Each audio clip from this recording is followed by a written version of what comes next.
Avez-vous vu ce post Insta de Squeezie? Le youtubeur y partage son tout nouveau bureau au style très original et coloré. Mais un petit détail a tout particulièrement attiré mon attention. En effet, dans cet aménagement de Anthony Autier, fondateur de Ziva Studio, on retrouve un tabouret septem, œuvre d'un certain Axel Schey. Mais qui est donc ce designer au style radical qui s'installe dans les intérieurs des stars d'internet?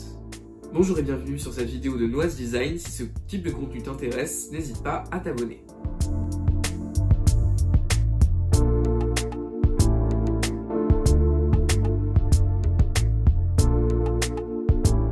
Tout d'abord, Marcel Schey est marseillais et vit toujours sur la côte bleue.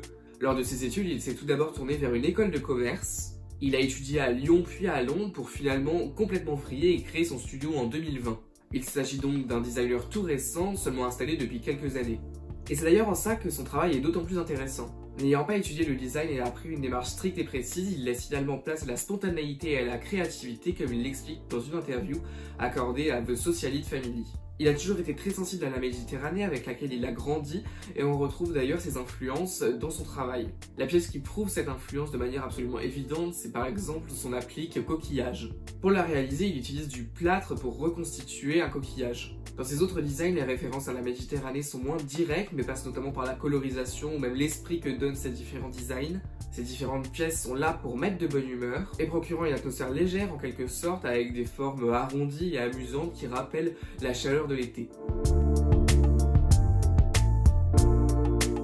Axel Schey a un style très particulier et très facile à reconnaître. Tout d'abord, il utilise des matériaux tout à fait inhabituels tels que l'acier, l'aluminium, la mousse expansée ou le plâtre. Cela lui permet de créer des designs assez extravagants et excentriques. En parlant de l'acier, vous verrez que le designer l'utilise énormément. Il explique que son attirance pour les métaux est là depuis toujours puisqu'en effet, sa famille possédait une entreprise de charpente métallique et son grand-père était d'ailleurs maréchal ferrant. On va maintenant s'intéresser à deux de ses œuvres les plus connues, le lampadaire Modulation et le fauteuil Parade. Tout d'abord, Modulation est un lampadaire, aussi décliné en une plus petite version, qui a une esthétique assez amusante avec un côté rêveur, joyeux.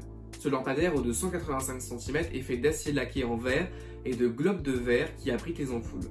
Le fauteuil Parade est lui aussi constitué de tubes en acier laqué avec du tissu mohair, donc un tissu haut de gamme produit grâce à la laine des chefs d'Angora, déclinable en rose par Elitis ou alors en noisette par Pierre Fray.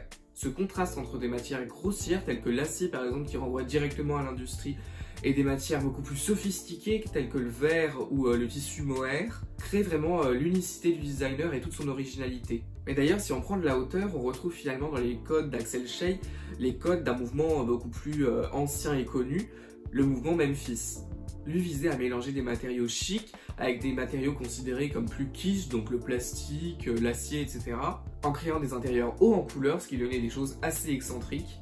Et finalement, c'est tout à fait ce qu'on retrouve chez Axel Schey. Mais il s'inspire également de certains artistes du groupe de recherche d'art visuel, le Grave, un collectif d'artistes des années 60 qui voulait mettre le spectateur, comme il disait, au milieu du processus de l'œuvre. C'était vraiment une approche très différente de ce qu'on pouvait avoir à l'époque. Un autre principe de ce collectif est de ne pas signer individuellement les œuvres, puisque selon eux, cette dernière n'est achevée que lorsque c'est le spectateur qui s'en empare. Comme si l'œuvre avait besoin du public pour exister en quelque sorte, en oubliant un petit peu son auteur, en le faisant disparaître. Axel Schey s'inspire notamment de l'artiste argentin Julio Leparc, désormais installé en France et qui faisait partie de ce collectif dans les années 60, et qui travaille sur la lumière et les couleurs vives. Parallèlement, il s'inspire du peintre américain Tom Wesselmann. Ce dernier a fait un travail très coloré et vivant et était d'ailleurs un représentant du pop art. Et c'est en réalité un esprit que l'on retrouve assez chez Axel Schey. Comme je le disais tout à l'heure, Axel Schey n'a pas suivi de formation de design ou d'architecture, ce qu'il considère comme une chance puisque finalement il est très libre. Il fait tout aussi bien du design d'objets, du design intérieur, de l'architecture intérieure, ou même des projets beaucoup plus extravagants, beaucoup plus artistiques, plastiques. Premier projet qui me semble assez intéressant, c'est le Neptune qui a été accueilli par la Chapelle 14 à Paris.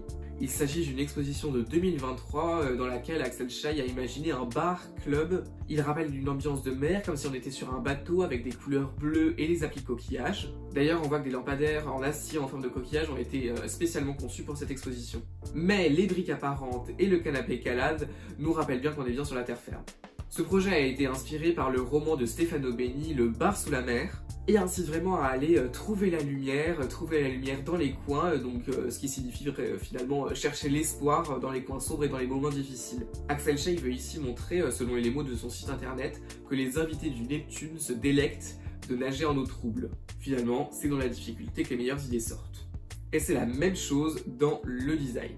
Autre projet intéressant qui date de 2021, c'est le set de shooting Van Palma, qui est une marque de chapeaux française et plus particulièrement camarguaise. Van Palma a appelé Axel Schey pour imaginer le lieu du shooting. Il a utilisé des lignes géométriques et douces dans une ambiance blanche et beige qui joue sur la lumière pour mettre en avant les différents chapeaux. Comme quoi la mode et l'architecture intérieure ne sont pas bien éloignées. Troisième et dernier projet dont on va parler, c'est le lancement de la collection Enfants chez American Vintage. En effet, la marque a demandé aux designers d'imaginer la scénographie de ses vitrines pour le lancement de cette nouvelle collection.